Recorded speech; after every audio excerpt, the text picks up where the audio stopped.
30 November 2024 ଶନିବାର ଦିନ ହେଉଛି ଏହି ବର୍ଷର ସବୁଠାରୁ ବଡ଼ ଅମାବାସ୍ୟା। ଆଉ ଏହି ଦିନ ଆପଣଙ୍କୁ ଓସ୍ତ ଗଛ ମୂଳରେ ଏହି ଜିନିଷକୁ ଢାଳିବାକୁ ପଡ଼ିବ। ଦେଖିବେ ବଡ଼ରୁ ବଡ଼ ପିତୃଦୋଷ ବି ଆପଣଙ୍କ ଜୀବନରୁ ଆପଣଙ୍କ ଘରୁ ତୁରନ୍ତ ଦୂର ହେବ।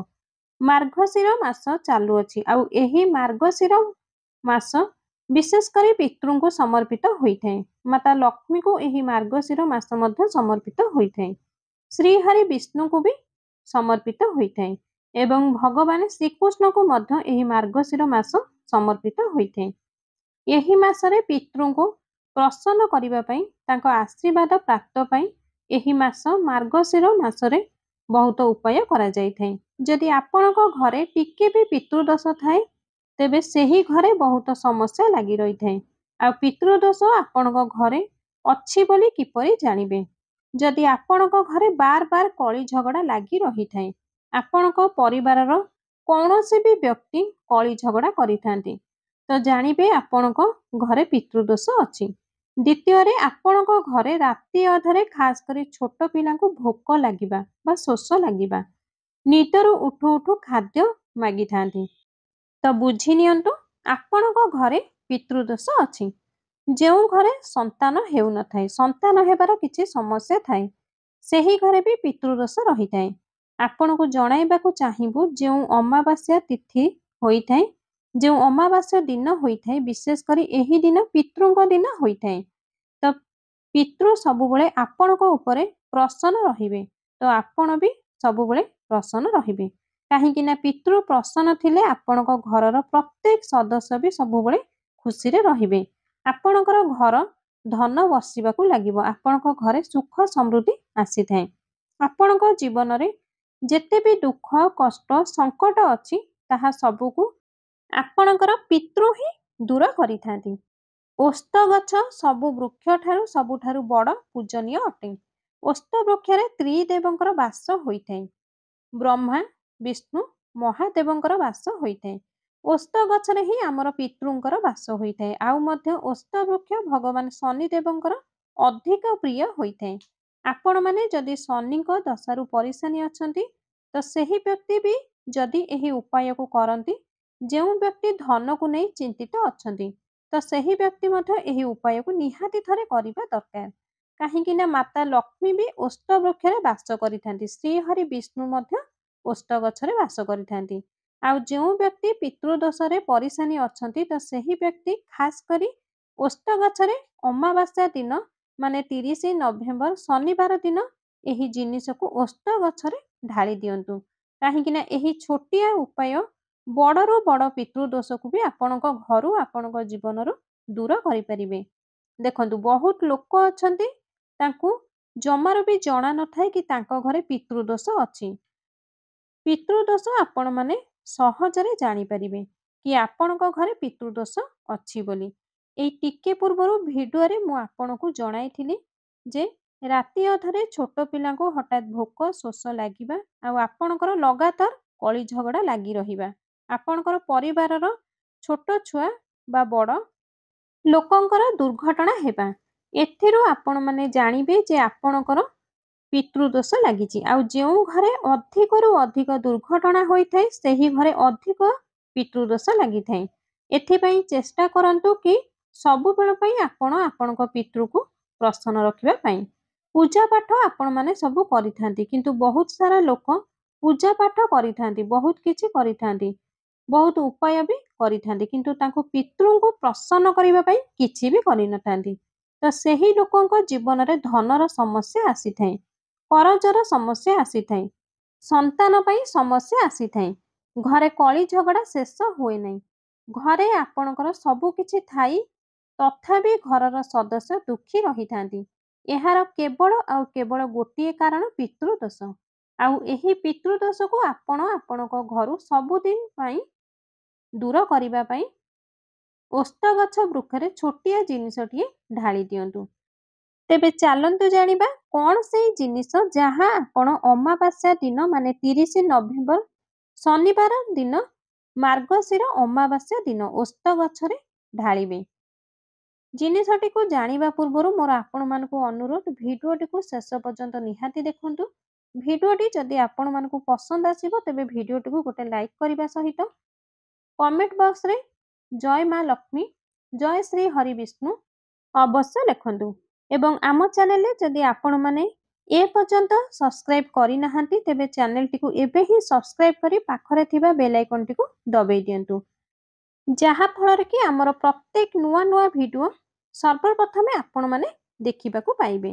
ଦେଖନ୍ତୁ, ଆମର ଯେଉଁ ପିତୃପୁରୁଷ ଅଛନ୍ତି ତାଙ୍କୁ କଳା ରାଶି ବହୁତ ପ୍ରିୟ ହୋଇଥାଏ। ଆପଣ କଞ୍ଚା କ୍ଷୀର ନେବେ ଆଉ ସେହି କଞ୍ଚା କ୍ଷୀରରେ ଅଳ୍ପ ରାଶି ପକାଇବେ ଏବଂ ଅଳ୍ପ କିଛି ଗୁଡ଼ ପକାଇବେ। ଏହି ତିନୋଟି ଜିନିଷକୁ ମିଶାଇକି ଓସ୍ତ ଗଛ ପାଖକୁ ନେଇକି ଯିବେ। ଏହି ଗୁଡ଼ ଆଉ ରାଶି ମିଶା କ୍ଷୀରକୁ ଓସ୍ତ ବୃକ୍ଷରେ ଢାଳିବେ ଏବଂ ପିତୃଙ୍କୁ ପ୍ରାର୍ଥନା କରିବେ। ମାତା ଲକ୍ଷ୍ମୀଙ୍କୁ ମଧ୍ୟ ଧ୍ୟାନ କରିବେ। ଶ୍ରୀହରି ବିଷ୍ଣୁଙ୍କୁ ଧ୍ୟାନ କରିବେ। ଖାସ୍ କରି ପିତୃଙ୍କୁ କ୍ଷମା ପ୍ରାର୍ଥନା କରିବେ। ମାତା ଲକ୍ଷ୍ମୀଙ୍କୁ ମଧ୍ୟ ଧ୍ୟାନ କରିବେ। ଶ୍ରୀହରି ବିଷ୍ଣୁଙ୍କୁ ଧ୍ୟାନ କରିବେ। ଖାସ୍ କରି ପିତୃଙ୍କୁ କ୍ଷମା ପ୍ରାର୍ଥନା କରିବେ ଆଉ କହିବେ କି ମୋ ଦ୍ୱାରା କିଛି ଭୁଲ ଭାଲ ହୋଇଯାଇଛି, ମୋତେ କ୍ଷମା କର ଆଉ ମୋ ଜୀବନରେ, ମୋ ପରିବାର ସଦସ୍ୟଙ୍କ ଜୀବନରେ ସମସ୍ତ ଦୁଃଖ କଷ୍ଟକୁ ଦୂର କରନ୍ତୁ। ଏହା କହି ଆପଣ ଏହିପରି ପିତୃଙ୍କୁ କ୍ଷମା ପ୍ରାର୍ଥନା କରିବେ। ଏହି ଯେଉଁ ମିଠା କ୍ଷୀର ଅମାବାସ୍ୟା ଦିନ ଆପଣ ଓସ୍ତ ବୃକ୍ଷରେ ଚଢ଼ାଇଲେ, କାହିଁକି ନା ଏହି ଅମାବାସ୍ୟା ଦିନଟି ପିତୃଙ୍କ ପାଇଁ ହିଁ ହୋଇଥାଏ। ମାତା ଲକ୍ଷ୍ମୀ ଶ୍ରୀହରି ବିଷ୍ଣୁଙ୍କ ପାଇଁ ବି ଏହି ଦିନ ହୋଇଥାଏ। ତ ଆପଣ ଏହି ଉପାୟଟିକୁ କରିବା ଦ୍ୱାରା ଆପଣଙ୍କ ଘରୁ ପିତୃଦୋଷ ବହୁତ ଜଲ୍ଦି ଦୂର ହେବ। ଘରେ ଆପଣଙ୍କର ଯାହା ବି ସମସ୍ୟା ଥିବ ତାହା ଦୂର ହୋଇଯିବ। କରଜର ସମସ୍ୟା ବି ଦୂର ହେବ ଆଉ ଆପଣଙ୍କ ଜୀବନରେ ସବୁ ସଙ୍କଟ ମଧ୍ୟ ଦୂର ହେବ। ଯଦି ଆପଣ ଓସ୍ତ ଗଛରେ କଞ୍ଚା କ୍ଷୀର, ଗୁଡ଼ ଏବଂ କଳା ରାଶି ସହିତ ଅର୍ପିତ କରିବେ। ଦେଖନ୍ତୁ, ଏହି ଉପାୟଟି ବହୁତ ଚମତ୍କାରୀ ଉପାୟଟିଏ ଆଉ ତୁରନ୍ତ ଏହି ଉପାୟ ପିତୃଙ୍କୁ ପ୍ରସନ୍ନ କରିଥାଏ। ପିତୃଦୋଷ ଛୋଟ ହେଉ କିମ୍ବା ବଡ଼ ହେଉ, ତାହାକୁ ଏହି ଉପାୟକୁ ଆପଣ କରିବା ଦ୍ୱାରା ପିତୃଦୋଷ ଦୂର ହୋଇଥାଏ। ଆଉ ଏହି ଉପାୟ କଲେ ମାତା ଲକ୍ଷ୍ମୀ ବି ବହୁତ ଜଲ୍ଦି ଆପଣଙ୍କ ଉପରେ ପ୍ରସନ୍ନ ହୋଇଥାନ୍ତି। ଯଦି ଅମାବାସ୍ୟା ଦିନ ଆପଣ ଏହି ଉପାୟକୁ କରିଥାନ୍ତି। ଏବେ ଚାଲନ୍ତୁ ଅନ୍ୟ ଏକ ଉପାୟଟି ଜାଣିବା ଆଉ ଏହି ଉପାୟ ଆପଣଙ୍କ ଘରେ ହିଁ କରିବାକୁ ପଡ଼ିବ ଆଉ ଏହି ଉପାୟଟି ଆପଣ ପିତୃଙ୍କୁ ପ୍ରସନ୍ନ କରିଥାଏ। ପିତୃଦୋଷକୁ ବି ଦୂର କରିବା ବାଲା ଉପାୟଟିଏ। ଖାସ୍ କରି ପିତୃଦୋଷ ଯେଉଁ ବ୍ୟକ୍ତିଙ୍କ ଜୀବନରେ ଆସିଥାଏ, ତ ସେହି ବ୍ୟକ୍ତି ବହୁତ ସମସ୍ୟାରେ, ବହୁତ ଦୁଃଖ କଷ୍ଟ ସେହି ବ୍ୟକ୍ତିଙ୍କ ଜୀବନରେ ଆସିଥାଏ। ଆଉ ଏହି ଉପାୟଟି ବହୁତ ଛୋଟିଆ ଉପାୟଟିଏ। ଯଦି ଆପଣ ଅମାବାସ୍ୟା ଦିନ କରିଦିଅନ୍ତି ତ ପିତୃଙ୍କୁ ଆପଣ ପ୍ରସନ୍ନ କରିବା ସହିତ ପିତୃଙ୍କର ଆଶୀର୍ବାଦ ସବୁବେଳେ ଆପଣଙ୍କ ଉପରେ ରହିବ ହିଁ ରହିବ। ଯଦି ପିତୃ ରାଗିଥାନ୍ତି ତ ଆପଣଙ୍କର ଏହି ଉପାୟ କରିବା ଦ୍ୱାରା ପିତୃ ତୁରନ୍ତ ଆପଣଙ୍କ ଉପରେ ପ୍ରସନ୍ନ ହୋଇଯିବେ। ତ ଏହି ଉପାୟ ପାଇଁ ଆପଣ ଗୋଟିଏ ଛୋଟିଆ ଦୀପଟିଏ ନିଅନ୍ତୁ ଆଉ ଏହି ଦୀପ ଆପଣ ମାଟିର ଦୀପ ବି ନେଇପାରିବେ, ଅଟାର ଦୀପ ବି ନେଇପାରିବେ। ଆଉ ଏହି ଦୀପରେ ଆପଣ ସୋରିଷ ତେଲ ନେବେ। ଏହା ସହ ଧ୍ୟାନ ଦେବେ ଦୀପଟି ଯେପରି ଗୋଲାକାର ହୋଇଥିବ। ଆଉ ଏହି ଦୀପକୁ ଆପଣ ଅମାବାସ୍ୟା ଦିନ ଆପଣ ଆପଣଙ୍କ ଘରେ ଯେଉଁଠି ପିଇବା ପାଣି ରଖିଥାନ୍ତି ସେହି ସ୍ଥାନ ପାଖରେ ଏହି ଦୀପଟିକୁ ଲଗାଇ ଦିଅନ୍ତୁ। ଆପଣଙ୍କ ପିତୃକୁ ଧ୍ୟାନ କରନ୍ତୁ, ପିତୃଙ୍କୁ କ୍ଷମା ପ୍ରାର୍ଥନା କରନ୍ତୁ। ତ ଏହି ସ୍ଥାନ ଆମର ପିତୃଙ୍କ ସ୍ଥାନ ହୋଇଥାଏ। ଆଉ ଅମାବାସ୍ୟା ଦିନ ସନ୍ଧ୍ୟା ସମୟରେ ଆପଣ ଦୀପକୁ ଲଗାଇବେ। ଦେଖିବେ କେବେ ବି ପିତୃଦୋଷ ଲାଗିବ ନାହିଁ ଆଉ ପିତୃ ସବୁବେଳ ପାଇଁ ଆପଣଙ୍କ ଉପରେ ପ୍ରସନ୍ନ ହେଇକି ହିଁ ରହିବେ। ଏହି ଉପାୟକୁ ଆଦୌ ହାତଛଡ଼ା କରନ୍ତୁ ନାହିଁ, କାରଣ ଏହି ଅମାବାସ୍ୟା ବର୍ଷକରେ ଥରେ ଆସିଥାଏ। ଏବେ ଆସନ୍ତୁ ଆଉ ଗୋଟିଏ ଉପାୟ ବିଷୟରେ ଜାଣିବା ଆଉ ଏହି ଉପାୟଟି ହେଉଛି ମନସ୍କାମନା ପୂର୍ଣ୍ଣ କରିବା ବାଲା ଉପାୟ। ଏହି ଉପାୟକୁ କରିବା ଦ୍ୱାରା ଯେତେ ବି ଅସମ୍ଭବ ମନସ୍କାମନା ଆପଣଙ୍କର ପୁରା ହୋଇଥାଏ। ପିତୃ ବି ପ୍ରସନ୍ନ ହୋଇଯିବେ। ଏହା ସହ ଧନର ବୃଦ୍ଧି ବି ହେବାକୁ ଲାଗିବ। ଆପଣଙ୍କୁ ଆପଣଙ୍କ ଘରର ଜଳ ନେବେ ଆଉ ସେହି ଜଳରେ କଳା ରାଶି ପକାଇବେ, ଅଳ୍ପ ଟିକେ ଗୁଡ଼ ପକାଇଦେବେ ଆଉ ଏହି ଜଳକୁ ଆପଣ ମହାଦେବଙ୍କ ଶିବଲିଙ୍ଗ ଉପରେ ଚଢ଼ାଇବେ। ଆଉ ଏହି ଉପାୟକୁ ଆପଣ ଅମାବାସ୍ୟା ଦିନ କରିଦେଉଛନ୍ତି ତ ଦେବଦେବ ମହାଦେବ ଆପଣଙ୍କୁ ମନସ୍କାମନା ବି କହିଦିଅନ୍ତୁ। ଯେତେ ବି ଅସମ୍ଭବ ମନସ୍କାମନା ହେଇଥାଉ ନା କାହିଁକି, ଯାହା ବି ଆପଣ ଆପଣଙ୍କ ଜୀବନରେ ଚାହିଁବେ ତାହା ସବୁ ଆପଣଙ୍କର ପୂରଣ ହେବ ହିଁ ହେବ। କାହିଁକି ନା ମହାଦେବ ଏମିତି ଏକ ଦେବତା ଅଟନ୍ତି କି ସବୁଠାରୁ ଜଲ୍ଦି ଆପଣଙ୍କର ସମସ୍ୟାକୁ ଶୁଣିଥାନ୍ତି। ବହୁତ ଜଲ୍ଦି ଆପଣଙ୍କର ମନସ୍କାମନାକୁ ପୂରା ମଧ୍ୟ କରିଥାନ୍ତି। ଆଉ ତାଙ୍କ ଭକ୍ତଙ୍କର ସବୁ ସଙ୍କଟକୁ ଦୂର କରିଥାନ୍ତି। ଏହା ସହ କାଳ ବି କିଛି ବିଗାଡ଼ି ପାରିନଥାଏ ଆପଣଙ୍କର। ଯେଉଁ ବ୍ୟକ୍ତିଙ୍କ ସାଥିରେ ଦେବଦେବ ମହାଦେବଙ୍କର ଆଶୀର୍ବାଦ ରହିଥାଏ।